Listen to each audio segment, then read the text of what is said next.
गणगण गणात बोते. मंडळी, श्री गजानन विजय भक्तिबोध हे पुस्तक सध्या मी वाचतेय.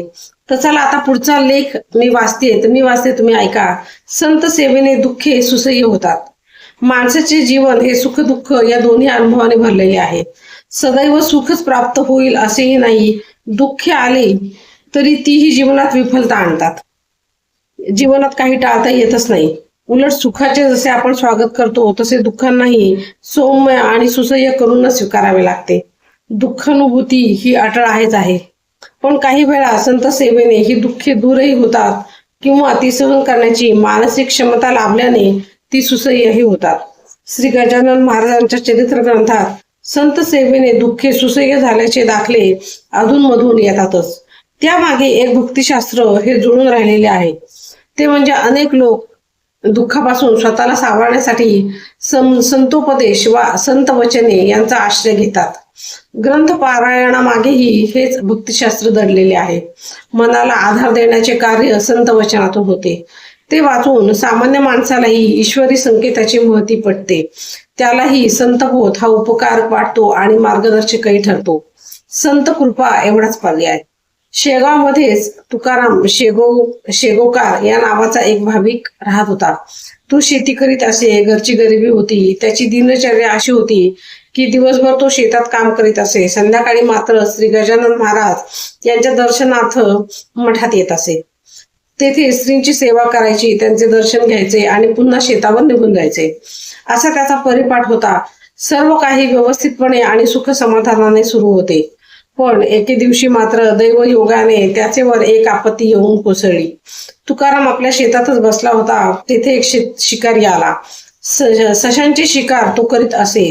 सकाळची वेळ होती. सूर्य उगवला होता. त्याच्या पाठीशी एक ससा बसलेला त्या शिकाऱ्याने पाहिला.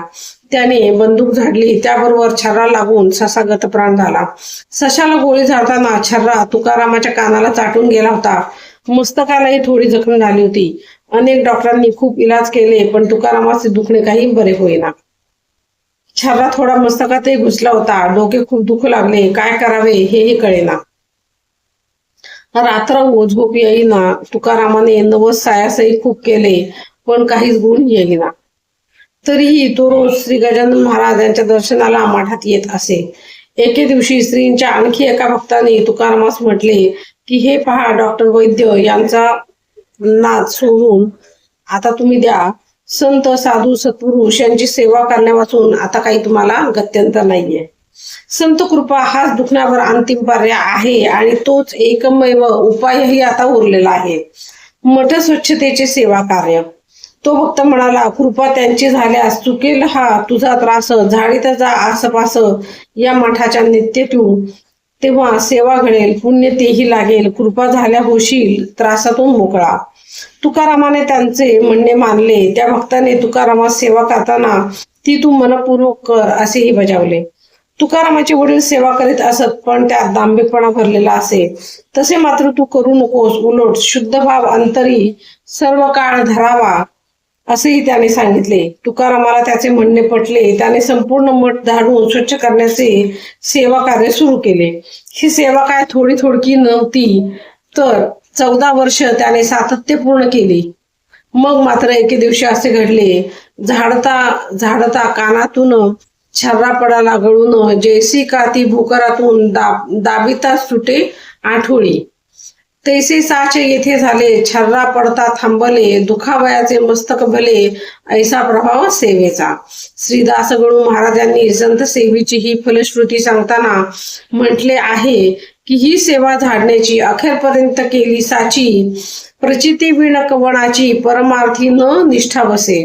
तुकारामाने सेवा केली. दुःख सुसह्य तर झालेच पण दुःख दूरही झाले. उलट संत सेवेने सुखानुकूल अशीच फलप्राप्ती पदरी आली.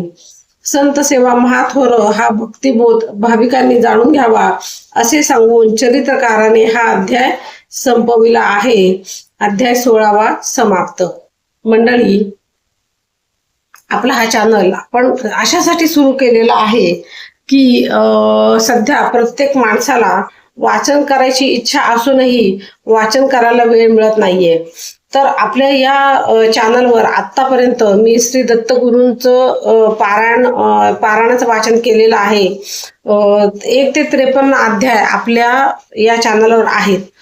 तसंच आता सध्या मी एकीकडे श्री गजानन आशिष भक्तिबोध हे पुस्तक तर वाचतेच ते, तर दुसऱ्या बाजूला एकीकडं रामदास स्वामींचे मनाचे श्लोक, त्याचे सगळे विस्तृत अर्थ एक एक करून मी आपल्या चॅनलवर सांगते. तर त्याचा फायदा असा होईल की तुम्ही जर तुमच्या मुलांना YouTube चालू करून दिलं आणि पहिल्यापासून ते जे श्लोक आहेत त्याचे अर्थ जर ऐकायला सांगितलेत, तर त्याला भावी पिढी एक आपली सुसंस्कृत तयार होईल, चांगली तयार होईल. तर हा एक माझा असा उद्देश आहे. तसंच मी अजून श्री गीता शिकतीये क्लासमध्ये जाऊन. तर त्याला बरेच दिवस अर्थात लागणार आहे, कारण ते खूप कठीण काम आहे. मला स्वतःला त्यावर प्रभुत्व यायलाच बरेच दिवस जातील. पण गीता ही टिळकांनी मंडालीच्या तुरुंगात लिहिली. तर त्याचं सुरुवातीचं जे वाचन आहे, गीताचा सुरुवातीचा भाग जो आहे तो मी आता त्याचं वाचन करते. तो सुद्धा आता आपल्या चॅनलवर उपलब्ध आहे. तर त्यासाठी तुम्ही लवकरात लवकर आपल्या चॅनलला सबस्क्राईब करा आणि प्रत्येक गोष्ट ऐकायला सुरुवात करा, जेणेकरून सकाळी किंवा संध्याकाळी 15 मिनिटं जर वेळ काढला तर तुमची नित्यकर्म करता करता, तुमची नित्याची कामं करता करता जर तुम्ही कानामध्ये ब्लूटूथ घालून जर तुम्ही ऐकायला सुरुवात केली, तर तुमचं ऐकणं होईल. त्याचा परिणाम तुम्हाला असं होईल की तुमच्या मनात पॉझिटिव्ह विचार येतील. आजकाल प्रत्येक माणूस डिप्रेशनमध्ये खरं सांगायचं तर गेलेला आहे. प्रत्येक गोष्ट इतकी फास्ट झालेली आहे की आपल्याला वेळच मिळत नाही, वेळ काढता येत नाहीये. तर त्यासाठी हा आपला असा चॅनल मी चालू केलेला आहे की लवकरात लवकर तुम्ही चॅनलला सबस्क्राईब करा आणि स्वतः फायदा करून घ्या या चॅनलचा. तुम्ही स्वतः ऐका, तुमच्या घरातल्या जर ज्येष्ठ मंडळी असेल तर त्यांनाही ऐकायला द्या. परदेशात जर तुमचे कोणी नातेवाईक असतील तर त्यांनाही आपला चॅनल फॉरवर्ड करा, जेणेकरून जास्तीत जास्त लोकांपर्यंत आपला चॅनल पोहोचेल. आणि ह्या चॅनलचा मला स्वतःला जसा फायदा होतोय, जसं मी देवाचं वाचन करते तर मला स्वतःला खूप त्याचा फायदा होतोय, तर तसं तुम्ही स्वतःला जर वाचन करत असाल तर ते चांगलीच गोष्ट आहे. पण जर तुम्हाला वाचायला वेळ मिळत नसेल तर ऍटलिस्ट तुम्ही ऐकायला सुरुवात करा, त्याचा तुम्हाला स्वतःला खूप खूप फायदा होईल. धन्यवाद.